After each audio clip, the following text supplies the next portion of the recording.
Hello everyone, তোমরা সব কেমন আছো? আশা করছি ভালো আছো, ভালো থেকো। নিয়ে চলে এসেছি তোমাদের জন্য আরেকটা নতুন ভিডিও মটরি মস্তি ভ্লগ চ্যানেলে। কিছুদিন থেকে আমি ভালো করে ভিডিও করতে পারছি না, নতুন কোনো ভিডিও পোস্ট করতে পারছি না। তো আজকে ভাবলাম একটা ভিডিও করি। তো ভিডিওটা আমি বেশ কিছুদিন থেকে ভাবছিলাম যে এরকম একটা কোনো ভিডিও করব, কিন্তু করা হয়নি। তো কেবলমাত্র আমি স্নান করে আসলাম, এসে ঘরে এখন গামছা দিয়ে চুলটা মুছে নিলাম ভালো করে। তোমাদের আমি দেখাচ্ছি, দেখো আমার চুলটা ভালোই লম্বা, কিন্তু চুল উঠে যাচ্ছে, প্রচণ্ড চুল উঠছে একদম। কেন এত চুল উঠছে বুঝতে পারছি না। আমার ছেলে হওয়ার পর থেকে কিন্তু আমার চুলের প্রবলেমটা সব থেকে বেশি হয়ে গেছে। ছেলে যখন হলো তখন থেকে কিন্তু আস্তে আস্তে আস্তে করতে করতে এখন বেশি পরিমাণে আমার চুলটা উঠতে শুরু করেছে, প্রচুর পরিমাণে। দেখো আমি চিরুনি করছি তো কতটা আমার স্মৃতিটা দেখো ফাঁকা হয়ে গেছে। আরও তো আমাদের একটু লম্বা চুল, তো সেই জন্য বোঝা যায় না যে ভিতরে টাক হয়ে যাচ্ছে বা কিছু। এখন তো তেল বেরিয়েছে একটা নতুন আদিবাসী তেল, কিন্তু আমি এখনও সেটা ব্যবহার করিনি। কেমন হবে জানি না তেলটা। সকলে ভিডিও করছে, পোস্ট করছে যে তেলটা খুব ভালো, কিন্তু আমি এখনও ব্যবহার করিনি, এখনও নিয়ে আসিনি। দেখো কি পরিমাণে চুল উঠছে। এই যে প্রতিদিন স্নান করা, আজকে নতুন তোমাদের সামনে আমি ভিডিওটা করছি সেটা না, ডেলি আমি স্নান করে আসার পরে ভিজা চুল এভাবে চিরুনি করলে এরকম করে আমার চুল উঠে। দেখো কত পরিমাণে আমার চুল উঠছে ডেলি। এরকম চুল উঠতে উঠতে কি বলবো, আর কিছু বলার নেই। এতটা পাতলা হয়েছে আমার চুল, কি আর বলবো। মনটা প্রচণ্ড খারাপ হয়ে যাচ্ছে চুল দেখে। আর সীতাটাও দেখতে পাচ্ছ কতটা ফাঁকা হয়ে গেছে একদম। আমি আজ শ্যাম্পু করেছি, তো চুলটা ভালো করে আমি আঁচড়ে নিচ্ছি, কিন্তু আঁচড়ানো যাচ্ছে না, প্রচণ্ড লাগছে। আর চুলটা প্রচুর পরিমাণে পাতলা হয়ে গেছে। অনেক দিন থেকে ভাবছি চুলটা কাটিয়ে নিব, কিছুটা কাটিয়ে নেব, কিন্তু কাটানোও হচ্ছে না। পাশে আমার ছেলে আছে চৌকির ওপরে, সে আমার সাথে কথা বলছে, সেই জন্য আমি একবার করে ওইদিকে দেখছি। দেখো কত পরিমাণে চুলটা উঠে যাচ্ছে। আজকে নতুন না, ডেলি আমার এরকম চুল ওঠে। এমনিতে তো বড়লোক হতে পারবো না, আর ভিডিও করেও তো কোনো ইনকাম করতে পারছি না যে আমি বড়লোক হব। মনে হয় চুল বিক্রি করে আমাকে বড়লোক হতে হবে। আমার এরকম পরিমাণে এখন চুল উঠছে, মনে হয় এবার চুল বিক্রি করে আমাকে বড়লোক হতে হবে।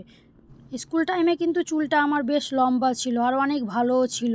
এখন যে পরিমাণে চুল আছে তার থেকে ডবল পরিমাণে চুল থাকতো সেই সময়। দেখতে পাচ্ছ তো তোমরা, দেখো কতটা চুল উঠেছে। শুধু আজকে যে স্নান করে চিরুনি করলাম যে চুল উঠলো এটা না, ডেলি এরকম পরিমাণে চুল ওঠে। তার বৈকালে আবার চিরুনি করব, তখনও চুল ওঠে। সেজন্য ভয়ে না আমি বৈকালে মাঝে মাঝে চিরুনি করি না, সত্যি কথা, যে চুল উঠবে বলে। চিরুনি করি, ওপরে করি, এরকম পুরোটা আঁচড়ে নিই না, চুল উঠে যায় তার ভয়ে। আজকে দেখো এতটা চুল উঠছে কি বলবো। কিছুদিন পরে আমি তোমাদের জন্য আর একটা ভিডিও করব, যে ভিডিওটা আমি তোমাদের দেখাবো যে আমার যে পরিমাণে চুল উঠেছে সেগুলো রাখা আছে। কারণ আমি সবগুলো চুল রেখে দিয়েছি এক জায়গায়, কারণ আমি চুলগুলো ফেলে দিই না, সবগুলো চুল রাখা আছে এক জায়গায়। তো সেগুলো আমি তোমাদের সাথে শেয়ার করব। তো দেখো এতটাই পাতলা হয়ে গেছে যে মোচ হয়ে যাচ্ছে। আমাকে হাসছি আমি ভিডিওতে, মোচ করছি, দাড়ি করছি, কিন্তু সত্যি বলছি মনটা খুব খারাপ, ভালো লাগছে না যে চুল উঠছে কেন, কি করব বুঝতে পারছি না। আর তোমরা দেখতে পাচ্ছ পিছনে দড়িটা আছে, তো কেন দড়ি টাঙানো আছে ঘরের ভিতরে, কারণ তোমরা জানোই এখন বৃষ্টির সময়, বাইরে কাপড় টাপড় মেলার একটু অসুবিধা হয়, শুকোয় না, সেই জন্য ঘরের ভিতরে মেলে রাখি, সেই জন্য দড়িটা টাঙানো আছে। আর আমার ছেলে আছে, সেখান থেকে দড়িটা সে নড়াচ্ছে, চৌকির ওপরে দাঁড়িয়ে আছে, আমি ভিডিও করছি, সে দেখছি, ডাকছে আমাকে মা মা করে, সেই জন্য পরে আওয়াজটা দিয়ে আমাকে ভিডিওটা করতে হলো। দেখো দেখতে পাচ্ছ তোমরা কতটা পাতলা চুল। ভালো করে চিরুনিটা করা হয়নি ঠিক, কিন্তু তাও দেখো কতটা পাতলা চুল। লম্বা আছে ঠিক চুল, কিন্তু পাতলা। আর মেয়েদের তো চুলটাই আমার কাছে মনে হয়, চুল থাকলে মেয়েদের ভালো লাগে দেখতে, আমার মনে হয়। কারণ আমাকে চুল খুবই ভালো লাগে, আমি কাটতে পছন্দ করি না চুল, খুব কাঁদতাম আগে ছোটোবেলায়, চুল কেটে দিত বলে আমি অনেক কেঁদেছি। কিন্তু এখন আমি চুল কাটি না, কাটতে চাই শুধু একটু আগালটা কেটে দিতে চাই, যেন সমান হয়ে থাকে, ভালো যেন হয়ে থাকে, সেজন্য কাটতে চাইছি চুলটা আমি। আর একটা কথা, আগে আমি চুল বেনুনি করে রাখতাম, কিন্তু এখন কোনো বেনুনি করি না, এরকম করে চুলটা আঁচড়ে ওপরে এভাবে ক্লিপ দিয়ে শুধু আটকে দিই। বেনুনি করতে ভালোই লাগে না, আমি মনে হয় ভুলেই গেছি বেনুনি করতে। আগে স্কুল টাইমে খুব বেনুনি করে স্কুল যেতাম, কেন স্কুলে ভালো লাগতো, কারণ চুলটা বেশ ভালো ছিল, বেনুনি করেও দেখতে ভালো লাগতো। আর এখন বেনুনি যে কী সেটাই আমি ভুলে গেছি, হয়তো কবে থেকে যে বেনুনি করিনি সেটাই আমার মনে নেই। ভিডিওটা বেশ বড় হয়ে গেল, তোমাদের হয়তো মনে হতে পারে যে ভিডিওটা অনেক বড় হয়ে গেল।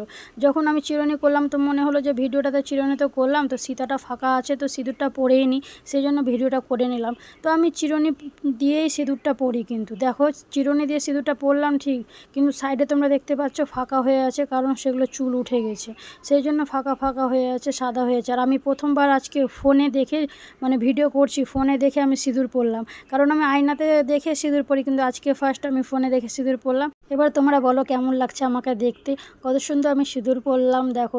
আর আমাদের সত্যি কথা, শাঁখা সিঁদুর আর টিপ না থাকলে মানায় না, একটুও মানায় না। এবার আমি একটু আয়নাতে দেখে নিলাম, দেখো তোমাদের দেখাচ্ছি, দেখো কিভাবে আমি ভিডিওটাও করছি, দেখো তোমাদের দেখো আমি কিভাবে ভিডিওটা শ্যুট করছি। আজকে প্রথমবার আমি তোমাদের এভাবে দেখালাম। আর তোমরা অনেক ছবি দেখতে পাচ্ছ, দেখো এগুলো আমার সব ছবি আমি বাঁধিয়ে রেখেছি ঘরে। তো আমি দেখছি আয়নাতে যে সিঁদুরটা পরা হয়েছে কি হয়নি, কারণ আমি ফোন দেখে তো সিঁদুরটা পরলাম। তোমরা দেখো ফাঁকা হয়েছে হালকা হালকা সীতাটা, ওগুলো চুল উঠে গেছে সেই জন্য। তো কি করব তোমরাই বলো, যে চুল উঠে যাচ্ছে তো কি করব, কি করা উচিত? তেলটা ব্যবহার করব না কি করব? সবথেকে ভালো জিনিস হয়তো আমি টাকলু করে নেব নাকি, আমার মনে হচ্ছে যে টাকলু করে নিই। তোমাদের যদি কিছু বলার থাকে তো অবশ্যই আমাকে কমেন্ট করে বলো। আর ভিডিওটা কেমন লাগলো অবশ্যই লাইক করো। দেখা হবে তোমাদের সাথে আরও একবার নতুন একটা ভিডিওতে। তোমরা ভালো থেকো, সুস্থ থেকো, লাইক কমেন্ট শেয়ার অবশ্যই করবে, চ্যানেলটাকে সাবস্ক্রাইব করতে ভুলবে না। বাই।